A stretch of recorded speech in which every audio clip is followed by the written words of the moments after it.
Hello everyone! I hope you're ready for another adventure, because today Lane continues to read The Ancient World, Ancient Aztecs.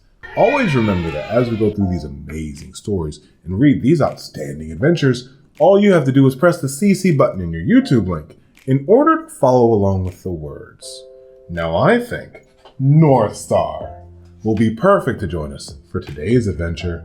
Now that North Star's here, let's jump in. The Ancient World, Ancient Aztecs, Chapter 3, Lakes, Mountains, and Resources. According to their legends, the Mexica came from an island in the middle of a lake. After their years of wandering, they made their new home on another island. This island sat high above sea level. Even on the lowest points of the Valley of Mexico are more than 7,000 feet. People first settled in the Valley of Mexico thousands of years before the Aztecs arrived. The valley is surrounded by three different mountain ranges. To the west, the Tenochtitlan, present-day Mexico City, is the Sierra de la Cruz, and to the east is the Sierra Nevada. The Sierra Nevada contained the two tallest mountains in the region, Popo and Ixta. These nicknames come from the Nahuatl names. Popo, an active volcano, measures 17,802 feet tall. Ixta, a dormant volcano, reaches up 17,126 feet. More canoes can be found in Sierra Jusco, a southern mountain range in the Valley of Mexico. Above roughly 13,000 feet, the climate on the mountains was too harsh for the early settlers to live, but trees grew on the higher elevations, and the Aztecs used them for lumber and charcoal. The trees included pine, fir, and oak. The valleys of the region also played a part in providing resources. Ancient eruptions deposited minerals on the soil that made it ideal for growing crops. Snows that fell in the mountains provided water for crops and people in the valley below. The valley itself contained several different landforms. In some places, particularly in the north, the land was flat. Other regions were hilly, especially near the foot of the mountains. Outside the Valley of Mexico were several other valleys. The mountains ringing in the Valley of Mexico play a part in the region's climate. Starting in late May or June, warm, wet air begins to blow from the Gulf of Mexico.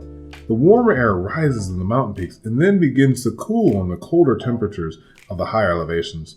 This leads to the creation of storm clouds, which brings heavy rain to the valley. In a typical year, the valley receives 23 to 27 inches of rain. Most of it falls during the summer rainy season. The climate was a constant concern for some Aztec farmers. Frost could damage crops at the beginning and end of the growing season, especially at higher elevations. If the summer rains didn't come, drought that followed would wipe out crops, as happened during the famines of the 1450s. Families were forced to sell themselves into slavery in places unaffected by famine. The northern part of the valley was drier than the rest. It was more difficult to grow crops there, even when the rains arrived elsewhere in the valley. Drought was less common in the Empire's land outside the valley, especially the tropical climates at lower elevations. Even with an uncertain climate, the Aztecs were able to feed a growing empire. At times, they built dams to collect water and then dug canals to direct the water to their fields. Some people built terraces on hills to increase the land they could farm. The terrace is a flat area of land edged with a stone wall. Corn or maize was the most important food grown in the empire. It grew at almost any elevation. And in some regions, outside the Valley of Mexico, farmers could plant and harvest corn twice a year. Corn was one of the many crops that were domesticated in Mesoamerica before the rise of the Aztecs. In fact, farmers were growing corn in Mexico by about 6,000 years ago. Many of the other foods domesticated in the region are still enjoyed around the world today, such as squash, beans, chili peppers, and a grain called amaranth. One important crop for the Aztecs was the agave, sometimes called the century plant. Agaves can grow at high altitudes and in poor soil. The plant also does well without water and can stand cold temperatures. The agave provided a sap that the Aztecs made into a drink called pulque. They also ate its roots in large leaves. The plant provided a white fiber that the Aztecs used in many ways. The fiber, called ixtal, was used to make clothing, rope, fishing nets, sandals, sewing threads, and other items. The leaves and stalks of the agave were used as building material. Native peoples even used the plant's thorns as pins.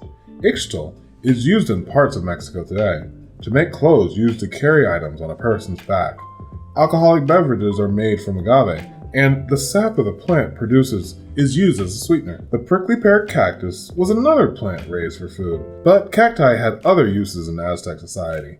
Tall, thin cacti were sometimes planted in a row to make a fence around a farm or to mark a boundary. The plants are still used that way in Mexico today. In the Aztec system of writing, each used pictures called glyphs. A cactus represented the city of Tenochtitlan. The image referred to the legendary founding of the city on a spot where the Mexica saw an eagle sitting on a nopal that grew on a rock. Like other Mexicans before them, the Aztecs chewed gum, which they call chichili. It came from the chizotopote plant tree, which provided a fruit, leaves for tea, and was a source for building materials. Tizikli may have been the source for the Spanish word for gum, chile, which is the root for chitlets, brand of gum sold today. The 16th century Spaniard Bernardo de Sahagun wrote that Aztec women chewed chile to get rid of bad odor of their mouths or the bad smell of their teeth. Although the Aztecs relied on crops for their food, they ate 3 domesticated animals: turkeys, dogs, and ducks. The people of the Valley of Mexico also hunted a variety of wild animals. They used the animals for meat and made their skins and fur into clothing. Rabbit fur was used to make capes. Both deer and jaguars were used to make clothing. Aztecs ate rabbit, deer, and several types of birds. Other wildlife in Aztec lands included monkeys, parrots, and other types of birds and eagles. The Aztecs associated the eagle with the sun and great fighting skills. Surrounded by water in Tenochtitlan, the Mexica and other tribes around them used the lakes of the Mexico Valley as a source of food. In their canoes, Aztecs transported goods and messages across long distances. The 5 main lakes of Tenochtitlan were from north to south. The lakes were connected, but their waters were different. The 2 northern lakes were freshwater, while Lake Texcoco was salty. The waters of Cochimiluco and Chalaco were suitable for growing crops, so these lakes were the sites of large, productive chinampas. The lakes could also flood after heavy rains. To protect Tenochtitlan from flooding, the Aztecs built a dike about 9 miles long. They also built canals so boats could move freely through the city. 3 causeways, or roads, built on beds of stone or earth, linked Tenochtitlan to the mainland beyond the lakes. Although suitable for growing crops, Lake Texcoco was too salty to use as a source of drinking water. The Aztecs built stone structures called aqueducts that carried water from distant springs to Tenochtitlan. The major lakes in the Valley of Mexico served as a source of food and other resources, as did the coastal waters at the edges of the empire. The Aztecs fished and hunted frogs and turtles, as well as shellfish, such as oysters and clams. They mixed a dough with an aquatic insect called an axolotl to make a food for the same name. Fishermen used nets to catch the bugs, which were then dried in the sun. The dried insects were mashed and mixed with water and wrapped on husks of corn, similar to the way tamales are made today. The eggs of the axolotl were a special treat. After being collected from the leaves of the plant, they were pressed into a brick and dried. The food would last for months without spoiling. Today, these eggs are used in some pet foods. The waters of the valleys produce other goods as well. Reeds that grew by the water were used to make a mat called petlatl. Modern-day Mexicans still use these mats and call them petates. Soil found near the Lake of Mexico was mixed with water and left to dry. The salt in the soil was then removed and used in food preparation. Shells from the shellfish were sometimes made in jewelry. Large conch shells had a small opening on one end and a larger opening on the other.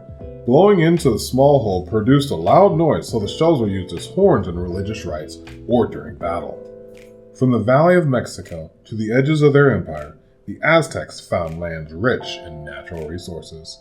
Their farming techniques made the land even more productive, although some skills could not prevent droughts and other natural disasters that affected their crops. Oh wow, we learned so much today. What did you think, North Star? I really like that part too. We'll see you on the next adventure, okay? And we'll see you on the next adventure. Here with Wayne Reads. Can't wait to see you on the next time. Thank you for joining us. Bye-bye.